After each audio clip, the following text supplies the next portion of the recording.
Olá pessoal, muito boa tarde. Está começando Você com o Dinheiro de Hoje, o seu programa sobre investimentos e fundos aqui na BMC News. E hoje, retomando a agenda dos nossos convidados, tem ninguém mais, ninguém menos que Glenda Ferreira, Relações com Investidores da Sparta. Glenda, seja muito bem-vinda, muito obrigado por aceitar o nosso convite. Eu agradeço, uma honra estar aqui. Crédito privado, renda fixa, né? Que promete ser de novo o ano da renda fixa. Muito bem, a gente está aqui, a gente sempre tenta trazer aqui para o público temas que são pouco comentados, né? A gente brinca que o programa aqui é trazer o almoço da Faria Lima para os estúdios da BBC, né? E um dos temas que a gente tem escutado muito falar, né, tem sido muito desenvolvido no mercado, mas que ainda é uma pedra no sapato do investidor de varejo, é justamente o mercado de crédito privado. E o que a gente tem visto nos últimos anos, em especial a alocação nesse mercado de crédito privado em ativos isentos. Essa é uma especialidade da Sparta, por isso a gente trouxe a Glenda para conversar conosco. Agora, pensando em momento, a gente está aqui para fazer perguntas difíceis, fica à vontade se você não se sentir confortável a responder. Mas eu estou aqui para fazer as perguntas. A primeira que eu queria fazer está num ciclo de alta de juros, período com juros bastante elevados, muitos de nós nem imaginávamos ter esse patamar de juros de novo, e quando a gente tem juros altos, é difícil você olhar para outra coisa que não o crédito soberano, né? Então, qual o papel do crédito privado na carteira do investidor hoje, com um patamar de juros não simplesmente a 2 dígitos, mas perto dos 14% ao ano? Não, realmente, de fato, quando a gente olha para a renda fixa, primeira opção, eu tenho Tesouro Direto ali como alternativa, é muito mais difundido até, né? Os blogueiros falam muito mais do Tesouro Direto. Só que quando a gente olha para o crédito privado, se você pegar, por exemplo, ano passado, quem estava em algum fundo assim mais conservador, crédito high grade, são as maiores empresas, capital aberto, a maioria, inclusive listada em bolsa, conseguiu incrementar esse seu resultado em torno de 20% a 30%. Então, assim, a gente consegue ter um retorno real potencializado no crédito privado, isso sem tomar riscos desnecessários, né? Então, assim, é uma alocação estrutural da carteira que a gente deve olhar. Então, eu tenho renda fixa, tenho ali o Tesouro Direto, mas o crédito privado deveria ser encarado, inclusive, como uma alocação de longo prazo, se você olhar lá fora. Também o mercado é muito mais desenvolvido, né? Inclusive, umas estatísticas bem legais para trazer para a nossa conversa. O mercado de crédito privado crescendo pra caramba. Então, se você olhar quanto que a gente tinha de emissões, tivemos de emissões no primário ano passado, agora eu não tenho número, né? Óbvio que eu não trouxe.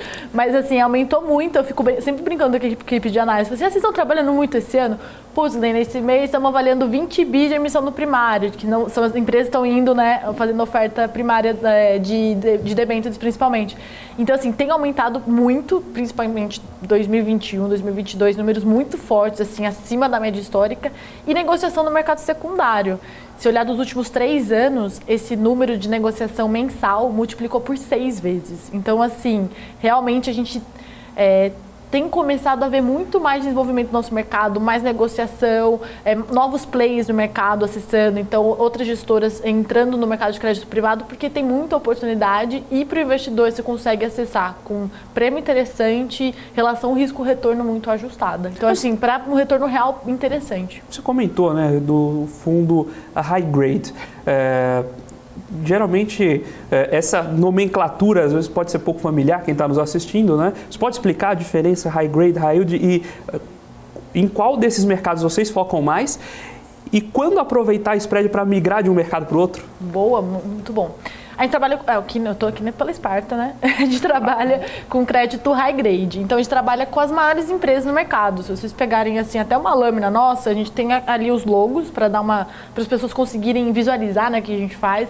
Então, empresa grande, tipo Petrobras, Redditor, essa empresa bem conhecida, tudo de capital aberto. E a maioria chega até a ser listada em bolsa. Então, assim, realmente são empresas muito estruturadas, muito parrudas e com grau de investimento. Então, as agências de rating internacionais vão lá e dão uma nota para aquelas empresas. Tem muita crítica no mercado em relação a essas notas, faz sentido ou não. Tipo, internamente na Sparta a gente faz o nosso próprio rating, porque tem que levar aquilo ali em consideração, mas tem outros pontos que na nossa avaliação devem ser colocados ali na conta, que muitas vezes a gente não concorda com o critério, então a gente faz um rating próprio, mas assim, para ficar mais fácil para as pessoas entenderem, são as empresas aí com grau de investimento. E o high yield não, são empresas menores, na maioria das vezes, tipo, tem que pagar para conseguir ter essa nota, e aí não tem esse grau de investimento. Pensando nesse momento que a gente está agora, com a taxa de juros não elevado com um patamar tão alto, fica mais difícil para uma empresa pequena, média, conseguir se financiar e honrar com essa dívida, né? Tipo, hoje, Valor Econômico tinha uma notícia bem nessa linha, assim, as empresas grandes não estão com dificuldade para 2023, porque elas já estão capitalizadas, são estruturadas. Tipo, 2020, quem que sofreu? Foi a empresa grande, foi a Vale ou foi uma empresa pequenininha, né? Então, hoje em dia, a gente entende que o mercado está um pouquinho mais benéfico para o high grade, porque as empresas são maiores. E quando a gente tem essa taxa de juros tão alta, uma empresa média, pequena, não todas, né? Mas na média, elas vão ter mais dificuldade ali para honrar com a sua dívida. Agora você comentou de ter um rating próprio, né? Eu queria entender, isso eu costumo perguntar para os gestores de crédito privado que estão aqui conosco, como você faz o acompanhamento das empresas encarteiradas? Você chega a ter proximidade de ir lá, conversar com elas ou não? Você faz uma análise mais quantitativa dentro de casa? Como funciona o dia a dia de acompanhar uma carteira de crédito? Boa. Bom, a gente leva isso muito a sério, porque não é só comprar uma empresa e fazer essa avaliação inicial, você tem que fazer esse acompanhamento. Então, a gente tem 10 analistas e eu tô falando que quase metade fez ITA. Tanto que eu falei, eu posso trazer uma pessoa do ITA aqui para conversar com vocês, mas também eu consigo cobrir porque eu falo mais simples do que eles. Mas enfim, a gente tem uma equipe muito grande para conseguir acompanhar todos os emissores e a gente sempre leva isso em consideração, não só essa avaliação inicial, mas também ao longo do tempo, porque a gente tem que olhar dado setorial, essas empresas têm capital aberto, então a maioria tem resultado trimestral, a gente acompanha. Então, a mesma coisa que uma gestora de ações que vem aqui e fala assim, estamos em temporada de resultados, não tem ninguém para vir dar entrevista porque está todo mundo focado em fazer as avaliações das empresas. A gente também tem isso e demonstração financeira também anual. Então, a gente leva isso muito em consideração. E tem uma questão que é preço, né? Que eu acho que às vezes as pessoas só olham para ação, qual que é o preço da ação, comprou caro ou barato. Mas a gente também acha isso importante para o crédito, porque se você entrou na taxa certa, às vezes o mercado não é racional, completamente racional, né? Ele abre distorções para você fazer uma gestão ativa e vender, se destoar do que você acredita que seja correto e precificado certamente para aquela empresa. Então, assim, abre muita oportunidade para a gente fazer uma gestão ativa também. Então, assim, tem que avaliar a empresa, tem que saber qual que é a saúde financeira dela, se faz sentido entrar nela, e acompanhando ao longo do tempo, mas qual que é essa taxa que a gente está entrando? Faz sentido? Então, muitas vezes a gente tem uma emissor, que é uma empresa super boa, aprovada em comitê, todo mundo deu ok, só que ela não está pagando a taxa que a gente acha que é adequada pelo risco-retorno que ela tem. Então, a gente também leva isso em consideração. Qual que é a taxa que você entra? Porque isso é onde a gente também consegue agregar valor. Não é porque é renda fixa e tudo tem a taxa ali sempre a mesma, né? Vai alterando ao longo do tempo e isso abre oportunidade tanto de compra quanto de venda. O Helder comentou aqui, né, sobre a possibilidade de crédito privado bater o CDI, né? O crédito privado consegue bater o CDI? Eu acho que eu tenho a resposta, mas eu vou deixar a Glenda responder, porque eu acho que essa pergunta é interessante justamente para a gente quebrar alguns paradigmas, né? Olhando o nosso histórico, a gente bate no longuíssimo prazo, sempre bate o CDI. Tipo, os fundos da Sparta Top tem 11 anos de histórico, vai fazer mês que vem, é tempo, né? Bate sempre o CDI. E eu acho que um negócio legal também para falar, o crédito não se limita só ao CDI. A gente também tem os outros indexadores e muita oportunidade interessante. Tem oportunidade também em produto isento de imposto de renda. Então, muitas vezes, as pessoas olham para o crédito privado, vão falar com a gente e falam assim, então você tem aquele fundo que vai acompanhar ali o CDI, vai dar um incremento a mais e acabou? Não, tem mais oportunidade também. A gente, por exemplo, gosta muito de inflação curta. Eu sou mega defensora do IMAB5, porque se você olhar no IMAB5 para trás, ele bate tudo. É uma maravilha. bate CDI, bate Bovespa, bate coisa de IPCA mais 5% ao ano, sabe? Então, assim, é muito difícil encontrar um negócio que bata CDI no Brasil, né? Porque historicamente é muito alto. Mas também a gente encontrou uma B5, tem uma volatilidade que não assusta a pessoa física, gira em torno de uns 2,5%, 3% ao ano. Então, assim, olhar também além do CDI para você compor seu portfólio pode ser muito interessante. Então, eu em específico, todo mundo gosta mais do filme mais famoso, que é o IMAB, né? Todo mundo conhece mais. Só que no longo prazo, o retorno do IMAB frente ao IMAB5 é muito similar. Só que o IMAB oscila coisa de 7% e o IMAB5 3%. Então a gente sempre tem esse cuidado também, porque pessoa física, por mais que a gente seja corajoso, né? Quando é o nosso dinheiro que está ali num primeiro momento perdendo valor, você não desvalorizado, você não pode não gostar tanto. Então essa volatilidade mais controlada a gente gosta bastante também. E o IMAB5 vai travar a duration, né? Então, consequentemente, um prazo de carteira médio menor, você vai sentir menos oscilação da taxa de juros. Agora, como funciona dentro do crédito privado? Eu sei que existe um mercado secundário importante, agora está se formando mais no Brasil, mas se a gente olha em termos globais, renda fixa é muito maior que renda variável e apresenta um mercado secundário expressivo, né? Existe janela de entrada em crédito privado hoje? O que eu quero dizer é o seguinte, a gente vem num período de ascensão de taxa de juros pós um período de queda de inflação. No passado a gente chegou a ter IPCA mensal negativo durante alguns meses. Esse tipo de dinâmica, essas viradas de mercado, trazem janelas de alocação? Como funciona isso? Como vocês enxergam isso dentro do fundo? Nossa, em específico com o IPCA rodando negativo, um negócio que chamou muita atenção, que se você investidor olhou ali papel direto de debênture incentivada, que é aquela que não paga imposto de renda, o prêmio abriu pra caramba, né? Porque a gente, no comecinho ali, julho, vai ter a PEC, não sei o quê, depois começou a rodar a deflação, esses papéis tiveram a marcação, a pessoa falou assim, por que eu vou comprar papel indexado a IPCA, sendo que eu tô com deflação? Faz sentido, vou pro CDI mesmo. E aí gerou uma força vendedora. Nosso mercado é muito oferta e demanda. Aí a gente viu também os grandes bancos que eles compram ali tesouraria, as debêntures, nunca carregam até vencimento. Eles têm que fazer uma gestão ativa também, estavam vendendo. Aí os fundos grandes bancões, teve a primeira abertura de spread, começou a rodar um pouquinho abaixo ali do CDI, começou a tomar um pouquinho de resgate.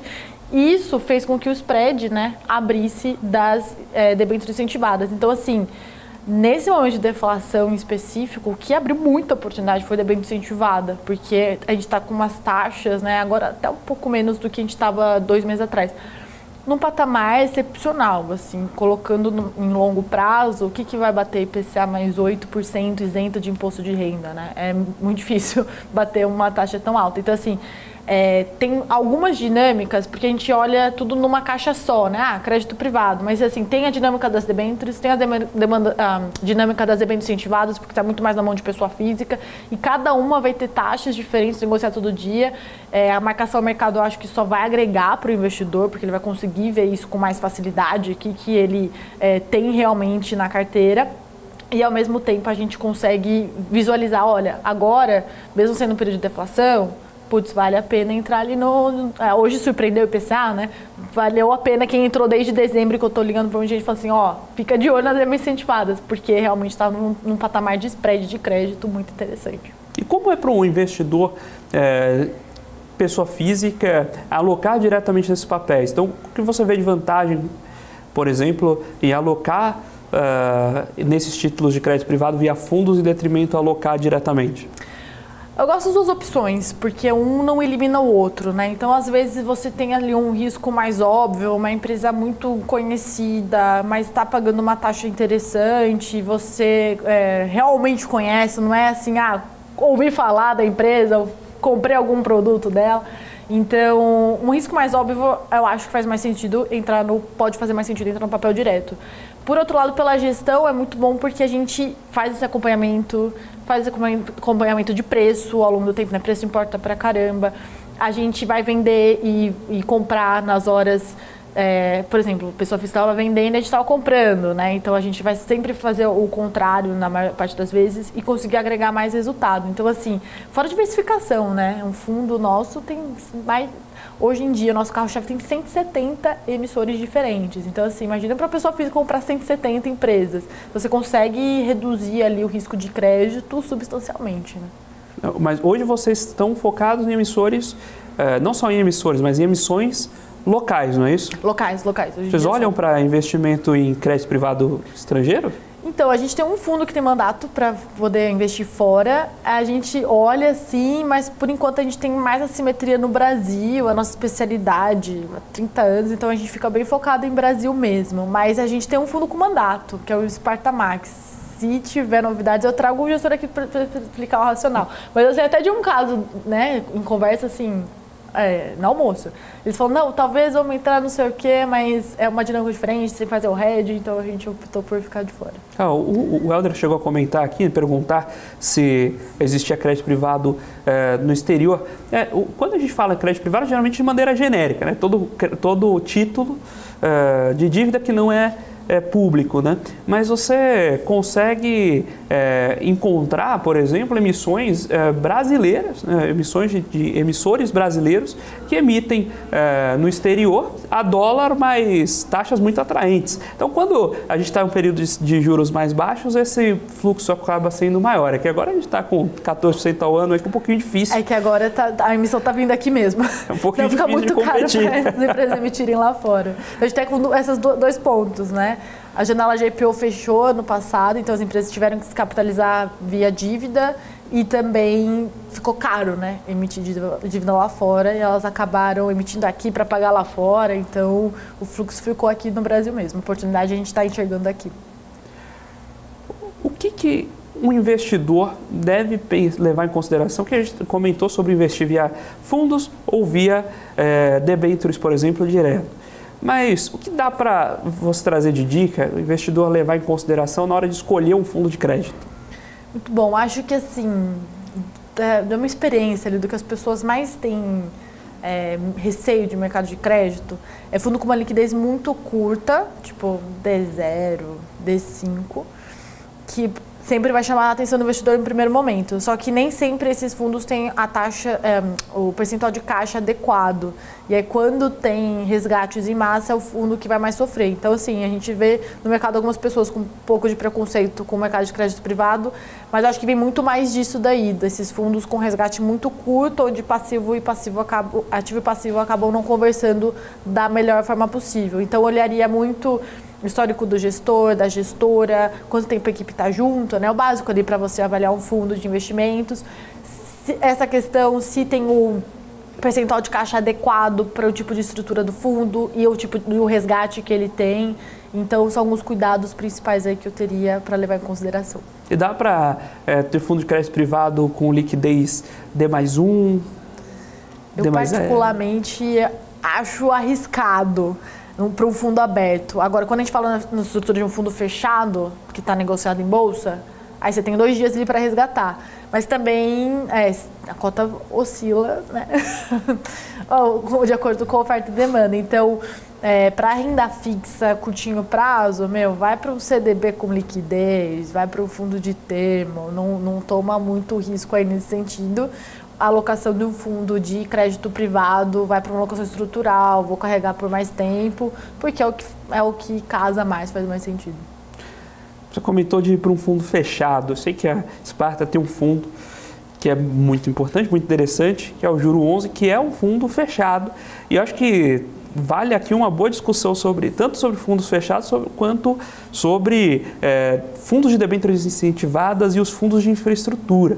Eu queria bater um papo sobre esse assunto com você, mas antes eu vou chamar o primeiro intervalo e daqui a pouco a gente conversa mais sobre fundos incentivados, fundos de debêntures incentivadas, fundos de infraestrutura e especialmente como usar esse veículo de deixar o fundo fechado, deixá-lo em negociação em bolsa para um instrumento de liquidez e gestão sem tanta oscilação de captações e resgates. A gente já volta com Mais Você com Dinheiro. Fique por aí.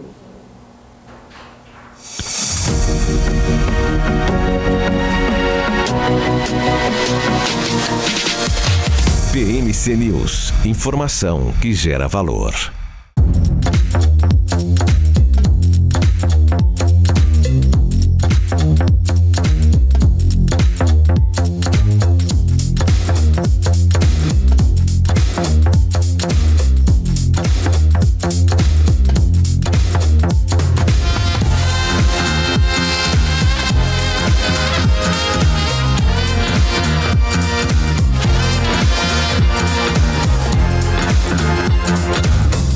Você está cansado da mesmice? Negociando em plataformas com ferramentas desatualizadas?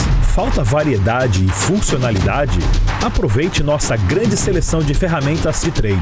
Baixas taxas de negociação, suporte em português 24 horas por dia, com mais de 200 criptomoedas disponíveis para trade e a facilidade de depósitos com Pix. Aproveite o futuro agora. Bybit. Abra sua conta hoje mesmo.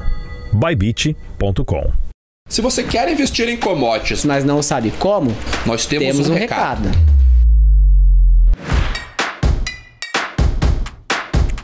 Estão abertas as pré-inscrições para o Commodities, uma imersão para investidores. Nos dias 4, 5 e 7 de fevereiro, em um treinamento presencial e online, com vagas limitadas, aprenda comigo, Ale Delara, e com o Vicente Zotti, como operar contratos futuros, derivativos e exposição internacional nos maiores mercados do mundo.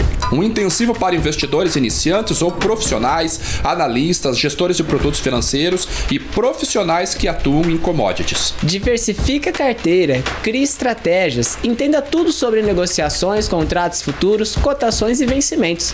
Quer saber mais? É só clicar no link ou escanear o QR Code que está aparecendo na sua tela.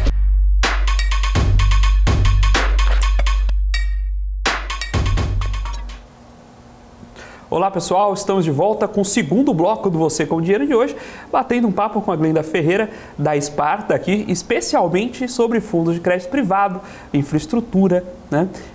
E debêntures incentivadas. O jogo é, de fato, comentar temas que estão fora do mainstream. E aí eu queria, antes de entrar no assunto que eu prometi entrar antes do intervalo, lembrar você que está assistindo a gente pelo canal do YouTube de deixar o seu like. Você que está chegando agora, faça a sua inscrição para não perder mais nenhum Você com Dinheiro e, naturalmente, deixe o seu like no programa de hoje, ele é muito importante para nós. Glenda, eu tinha, antes de ir para o intervalo, levantado uma bola de que a gente ia conversar agora sobre debêntures incentivadas, fundos de infraestrutura, enfim. Existe um universo aí de fundos e de papéis um pouco mais recentes, né? E que muitas vezes o investidor profissional já está dentro disso, participou da criação disso, mas o investidor de varejo deixa passar, né? E a primeira coisa que eu queria entender é justamente isso. O que a gente tem de interessante nesse mercado? Como dá para se beneficiar das debêntures incentivadas? Você não precisa necessariamente comprar debênture direto para se valer da isenção de IR. Você pode comprar um fundo que invista em debêntures incentivadas. Como funciona esse mercado e o que você tem de oportunidades aí à mão? Perfeito.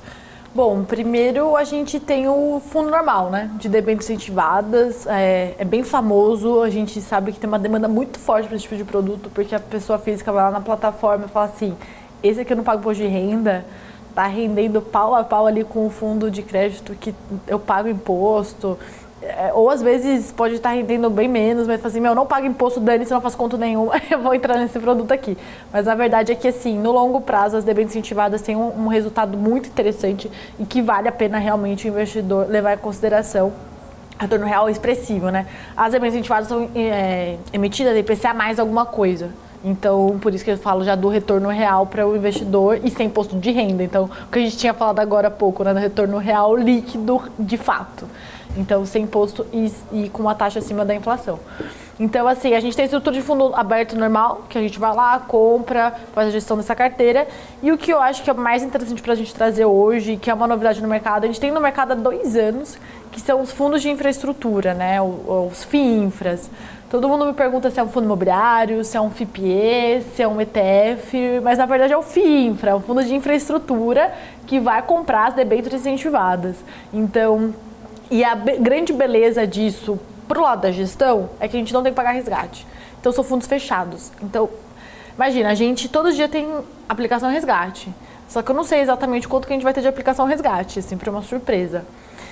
No fundo fechado não tem essa surpresa. Então eu não tenho que vender um papel que às vezes não está no melhor dia possível para honrar com o resgate. Eu tenho um valor X ali para fazer a gestão. Aí a gestão consegue ser muito mais eficiente, consegue às vezes concentrar mais, girar mais a carteira e agregar mais resultado para o cotista.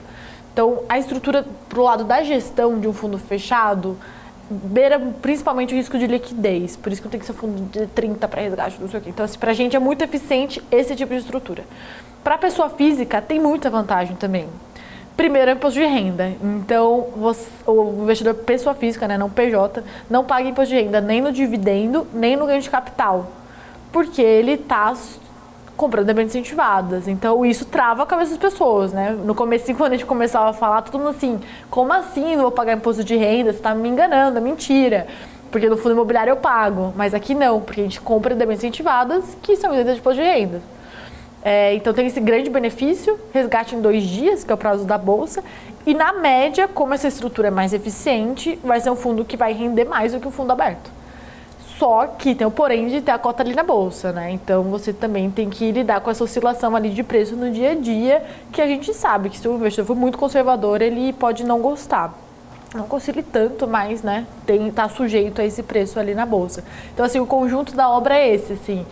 Para a gestão é muito eficiente, a gente consegue gerar mais resultado e para a pessoa física tem esse conjunto de possibilidades. Vai ganhar um resultado bacana, dividendo na conta na média todo mês, não vai pagar imposto de renda nunca e 2 dias para resgate. Encheu o saco, quero vender, vai na bolsa, vende a preço de mercado, 2 dias o dinheiro está na conta. Então, esse é um resumo e faça as suas perguntas a partir das suas percepções. Quando a gente compra, quando a gente tem uma carteira de renda fixa, a gente olha histórico, mas olha muito o carrego, né? Como é que você está posicionado daqui para frente. Como eu consigo pensar no Juro 11 e olhar para frente e pensar, olha, a carteira que eu tenho contratada, se eu comprar esse preço de tela agora, eu estou esperando ter essa taxa até pelos próximos anos. Então, o nosso em específico está numa parte diferente, porque assim, ele é o fundo que roda em MAB5 de benchmark, então você sempre vai ver a taxa ali média da carteira IPCA mais X%. A gente está em média IPCA mais 8%. Só que, na verdade, se você entrar no nosso site, está CDI+. Por quê? A gente está com deflação, então desde julho, meio de julho mais ou menos, a gestão chamou e falou assim, olha, se a gente continuar rodando a carteira com o IPCA, a gente não vai pagar dividendo todo mês, ou pode ter algum tipo de dificuldade, porque a parcela da inflação vai jogar contra. Então, o que a gente fez? Pegou os mesmos papéis que a gente tinha em carteira e jogou eles para CDI. Então, a gente faz DAP, né? Virou tudo CDI, então hoje em dia a gente sabe que no final do mês está rendendo ali 1% pelo menos a carteira do próprio CDI e a gente tem conseguido pagar os dividendos de uma forma bem consistente ao longo desses últimos meses. Então se você olhar a taxa média da carteira do fundo agora, vai dar CDI mais 2%. CDI mais 2%. Só que pontualmente isso, porque na verdade o fundo roda a inflação. Então tem essa particularidade que é uma graça da gestão ativa, né? Assim, havia essa oportunidade de que, putz, o CDI hoje em dia está mais atrativo do que deixar na inflação, roda a carteira CDI. Isso a pessoa física dificilmente conseguiria fazer na mesma agilidade, eu teria que pagar imposto e resgatar e ir para outro produto, né? Então, acho que é uma vantagem bem interessante, assim, quando você paga uma taxa de administração e você vê o resultado vindo, né? Seja gestão ativa, putz, nosso fundo a gente girou 20% do PL dele em dezembro. Então, assim, realmente tem movimentação da carteira e tanto de quanto de indexadores também. Você está pensando poxa, se você pensar em CDI mais 2 isento, né? Se a gente fizesse o gross-up aí, dá um ganho. Ninguém faz o gross-up. O que é gross-up? Explica para o público, eu vou jogar essa pergunta para você. O que é gross-up? Explica para quem está assistindo a gente. É porque a gente está falando de produto isento de imposto de renda. E o gross-up é quando a gente considera qual que seria esse ganho pagando com o imposto de renda. Então, por exemplo, o Juro 11, né, nosso FII Infra, ano passado rendeu IPCA mais 12%. Com o Grosap, é IPCA mais 15. Então, assim, dá uma diferença. Só que aí a pessoa vai pegar esse IPCA mais 12 e vai comparar com o papel que paga imposto de renda. Só que não vai fazer esse desconto ali na primeira comparação, a maioria das pessoas não vai fazer, né? Então, na média, se vocês olharem as debêntures incentivadas, vão pagar um pouquinho menos mesmo. Porque tem que considerar que não é o produto isento. Né? Quando você compara, né, esse título de crédito privado, o pessoal fala, olha, mas poxa, hoje em dia tem NTN-B, IPCA mais 6,5, risco soberano, não vou para crédito privado. Mas tem um risco aí, né? Ainda que o título seja protegido da inflação, se a inflação for muito grande, né, o imposto de renda que você paga sobre o pedaço de inflação acaba corroendo o ganho real, não é isso? Exatamente, por isso tem que considerar, e o imposto de renda, né? Qual que é o retorno real líquido dessa aplicação? Porque, principalmente, se você é mais afobado ali no curto prazo e pegar a tabela regressiva vender em 1 ano, 6 meses, você pode pagar bem caro ali no imposto de renda. Então, assim, o IR mesmo, sendo isento, produto isento, nas taxas que a gente tem visto hoje em dia, a gente não vê nada batendo aí IPCA mais 7% e IPCA mais 8% no longo prazo. Isento. E quando a gente pensa em infraestrutura, você olha, o Brasil não é um país com infraestrutura perfeita ainda, né? Eu acho, não sei se a audiência concorda, mas eu acho que a gente tem ainda algumas limitações, né? Muitas. Rodovias que falta alguma coisa, uma pontinha ou outra, né? Não precisa... Vamos trazer um dado de saneamento. A gente está no ranking em lugar 112. Sabe de quantos países? Não. 200. Ah, que beleza. Então, assim, ninguém tem esgoto tratado, ninguém tem saneamento básico no país, sabe? Então, assim, a gente é muito carente nesse tipo de investimento em infraestrutura. Então, isso são projetos muito grandes, né? De longuíssimo prazo. Então, desculpa, te cortei já, tá trazendo essa informação. Não, o ponto é justamente esse. Então, tem espaço para... Como você está vendo o mercado de emissões de novos títulos de infraestrutura isentos, né? Legal. Porque é o espaço que a gente tem para crescer esse mercado. Com certeza. Se a gente olha lá fora, né, fala assim, como que tá a infraestrutura nos Estados Unidos? Meu, já tá pronto. Não tem debênture incentivado. Para que eles vão incentivar esse tipo de mercado? Mas aqui, de fato, a gente tem uma avenida de crescimento muito grande, principalmente quando a gente olha para saneamento. A gente teve recentemente o marco de saneamento, então a gente tem um pipeline bem agressivo de emissões, um CAPEX contratado para transmissões, energia eólica. Então, assim, para frente, a gente tem muita oportunidade no mercado de debêntures incentivadas, que são essas de infraestrutura. A gente tem a resolução, que é uma lei, né, a Lei 12.431, que foi feita pelo PT. Eu acho que isso é uma coisa importante para as pessoas saberem. Muita gente fica assim, putz, mas vai acabar essa isenção fiscal? Mas foi o próprio PT que fez isso, viu que tem demanda para esse tipo de produto, viu que é uma forma de fazer captação para esses projetos. São muito reguladas essas empresas, né? Então eu acho que é um ponto de super atenção, uma janela de oportunidade para a gente, porque vai melhorar o país, você vai investir sem pagar imposto de renda e a gente vai conseguir se desenvolver um pouquinho mais. Eu inevitavelmente vou ter que perguntar, mas existe essa conversa de tirar a isenção para esse tipo de título? E se sim, como é que isso vai impactar a carteira? Agora fiquei preocupado. É um ponto muito bom. Se vocês olharem para trás, tipo reforma tributária e tal, nunca colocaram debêntures incentivadas no pacote. Colocou dividendo, colocou fundo imobiliário, mas as debêntures incentivadas não. Então, a gente não vê como um risco de ser taxado agora. Assim, a gente vê muito mais continuar, porque é uma grana muito grande, são da ordem de trilhões de reais de investimentos que a gente deve ter daqui para frente. Então, com certeza não. A gente não imagina que seria de uma forma até barrar um dinheiro que tem vindo da iniciativa privada, que tem feito projetos muito grandes, já com o CAPEX contratado, e tirar esse benefício, né? Certeza não dá para... Certeza para nada, Brasil. Nem passado mais, né?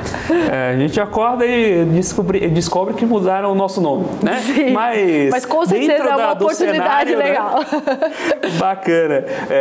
O Helder até comentou aqui sobre... A gente está falando sobre o risco de tributação, né? Que é um risco de ambiente jurídico.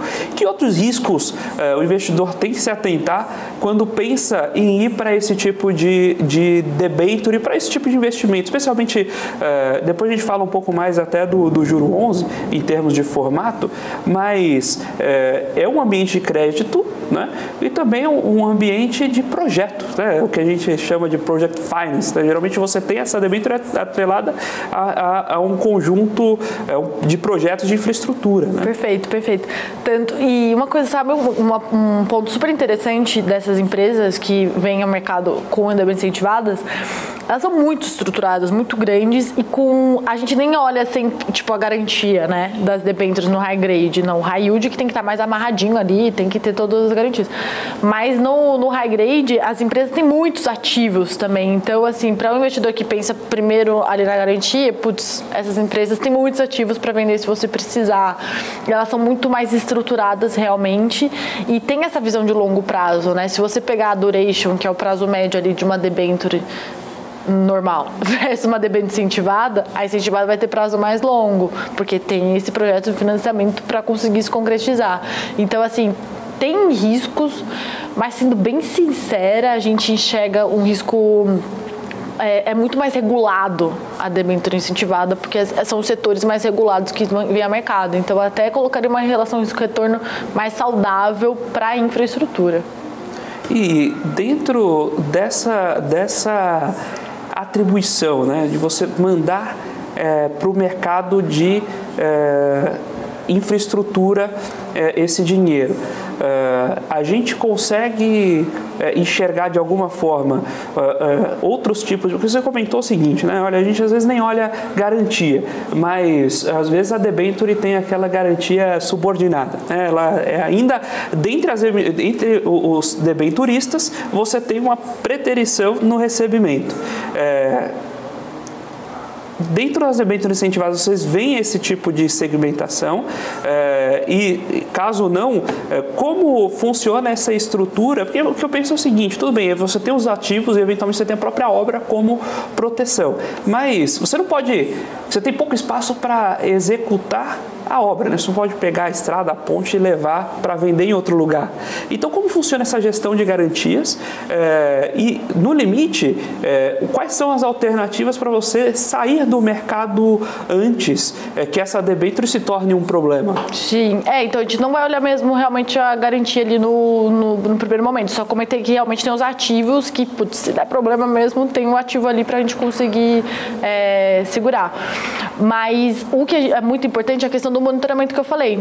A gente pega dado setorial. Então, assim, como que está o setor de energia elétrica? Porque aí você consegue acompanhar também não só daquela empresa, mas do setor como que ele está. Então, assim, esse acompanhamento acaba sendo muito importante, né? Sempre muito mais relevante do que, putz, comprei e esqueci. Vamos levar. E como dificilmente a gente leva vencimento, e principalmente nesse produto fechado a gente gira muito, se você olhar sem carteira, tem papel que ficou 2 meses com a gente de carteira. Todo mês tem algum tipo de alteração. Então a gente vai ser muito mais sensível à taxa ali do que a gente acha que é justo ficar comprando e vendendo e agregando resultado, sabe?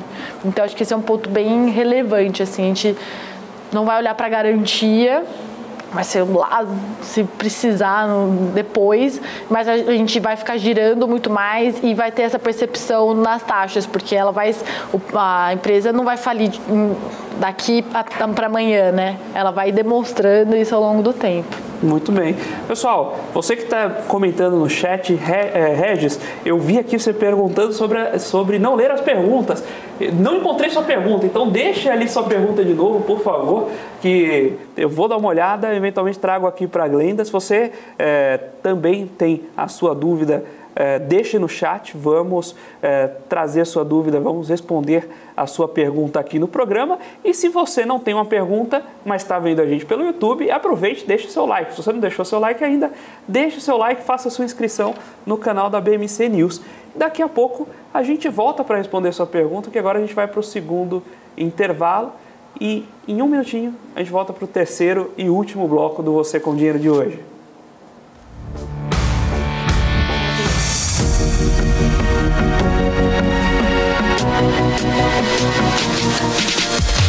BMC News, informação que gera valor. Atenção, investidor! Se você ainda não tem commodities na sua carteira, Você pode perder uma grande oportunidade em 2023. para investir em commodities não é necessário ser um fazendeiro. Mas é preciso conhecer algumas particularidades desse mercado, que é um dos maiores do mundo. Por isso, nos dias 4, 5 e 7 de fevereiro, Eu e o Vicente Zotti vamos ensinar tudo que vivenciamos nesses anos sobre investir em commodities no mercado financeiro. por ser um treinamento com acompanhamento presencial e online, As vagas são limitadas. serão 20 horas de conteúdo e um intensivão que vai acontecer Na sede da BMC News em São Paulo. Para saber mais, é só clicar no link. ou escanear o QR Code que está aparecendo na sua tela.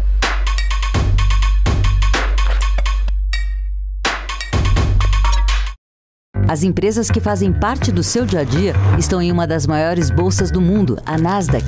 E a boa notícia é que você pode investir nessas empresas diretamente pela Avenue, sua corretora nos Estados Unidos. Com os dados das ações dos Estados Unidos fornecidos pela Nasdaq em tempo real, o cliente Avenue pode acessar diretamente as maiores bolsas do mercado americano. Entre neste mercado de tecnologia e inovação. Acesse avenue.com.br/Nasdaq e seja bem-vindo ao mercado global.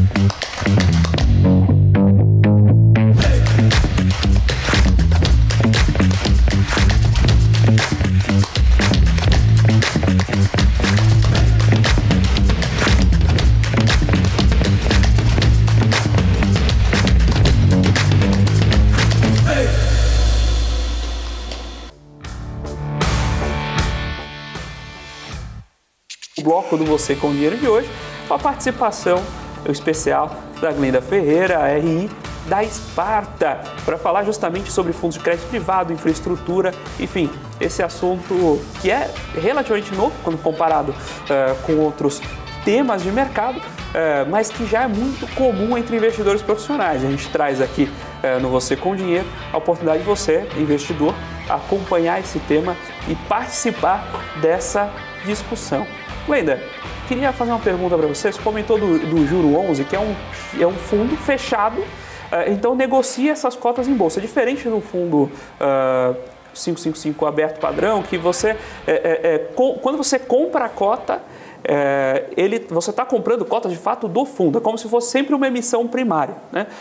No Juro 11, o fundo está fechado e você está comprando essas cotas no mercado secundário, você está comprando de alguém. Se você, como gestora, quiser aumentar esse fundo, o que você tem que fazer? Como é que funciona? Você comprou, achou uma debênture interessante, barata, quer entrar nessa posição, como você pode aumentar o tamanho do fundo? A gente pode chamar uma nova oferta. Então, a gente pode chamar uma subscrição, quem é cotista pode aumentar a sua posição, ou a gente pode fazer uma oferta aberta para novas pessoas que querem acessar e conhecer o produto. Isso que é uma grande beleza ali do fundo, né? Porque a gente consegue definir quais são a hora interessante para a gente chamar essa oferta.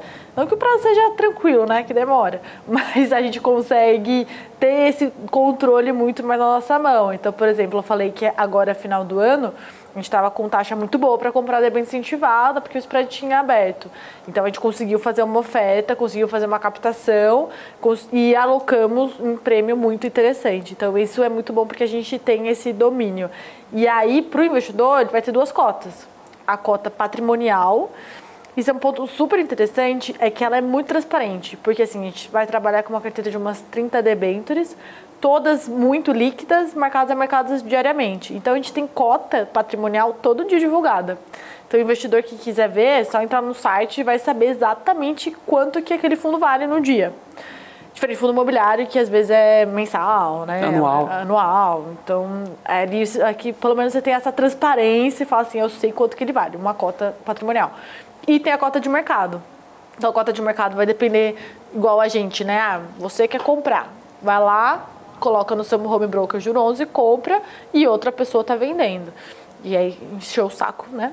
Vai lá e vende a preço de mercado. Então sempre também dei uma olhada, cota patrimonial, cota de mercado, às vezes para não pagar muito caro no fundo, às vezes para ver se faz sentido esse preço que você está entrando.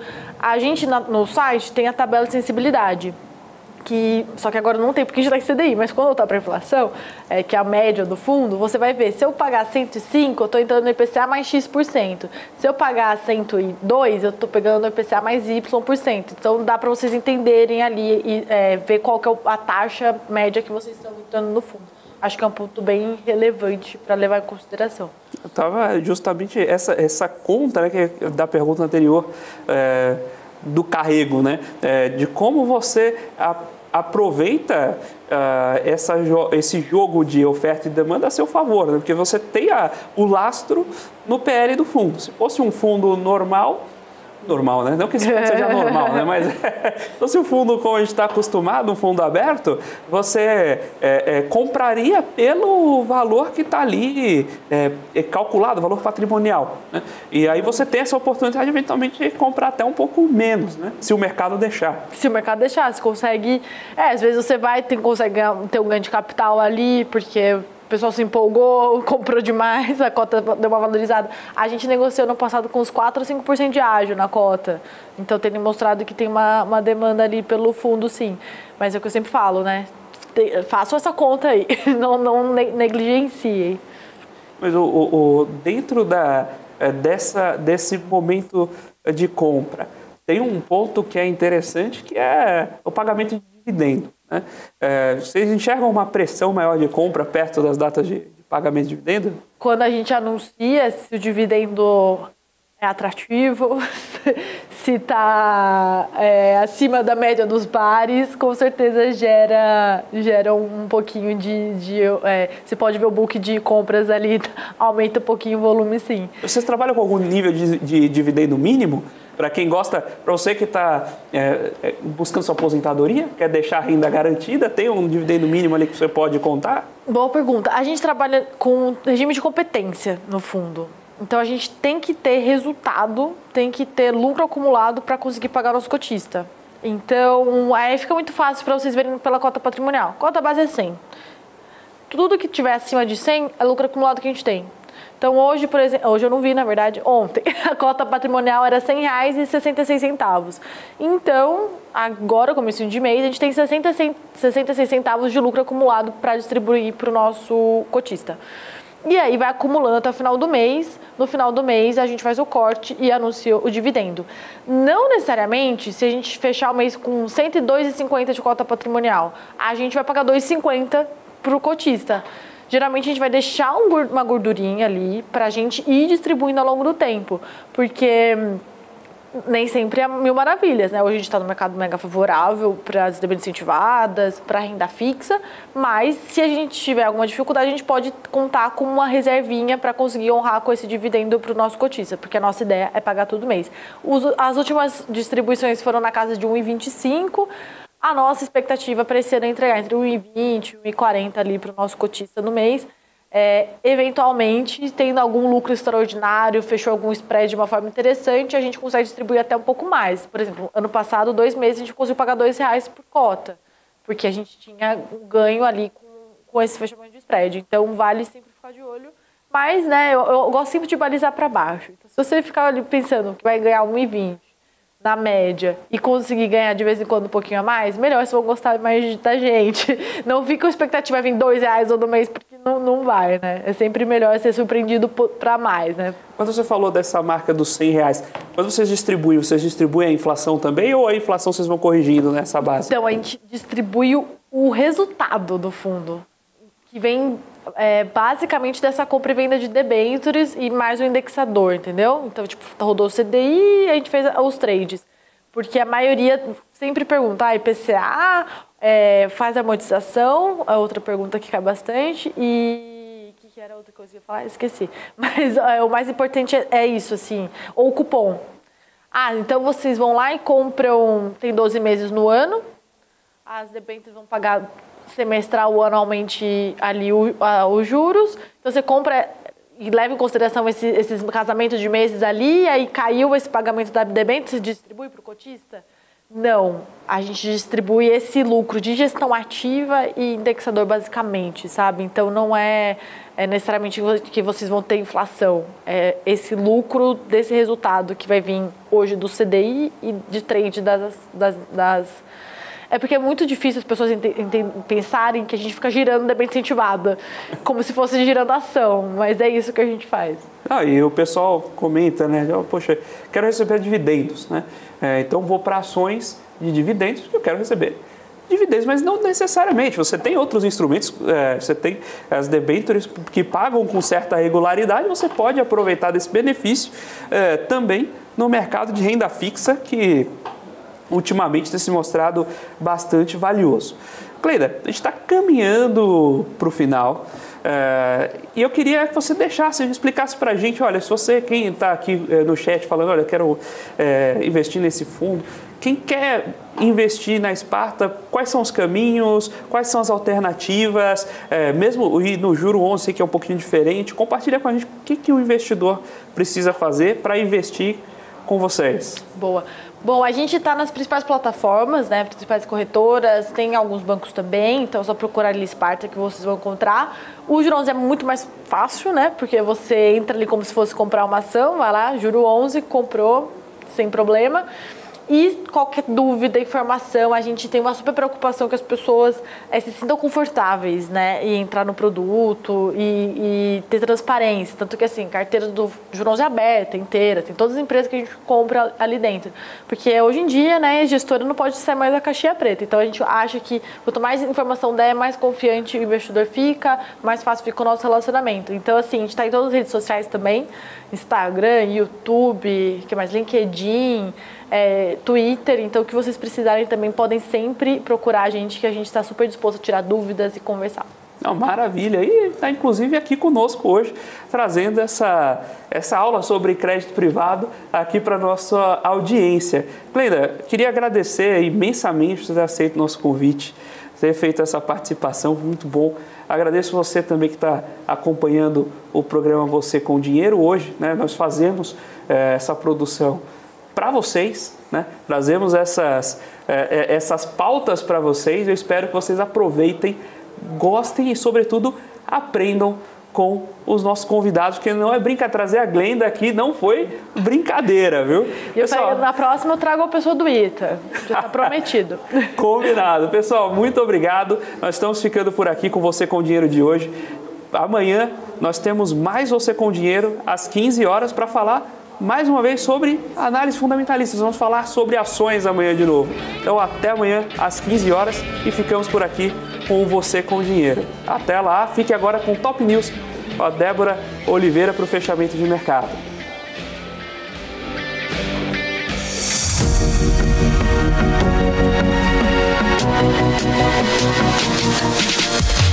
PMC News, informação que gera valor.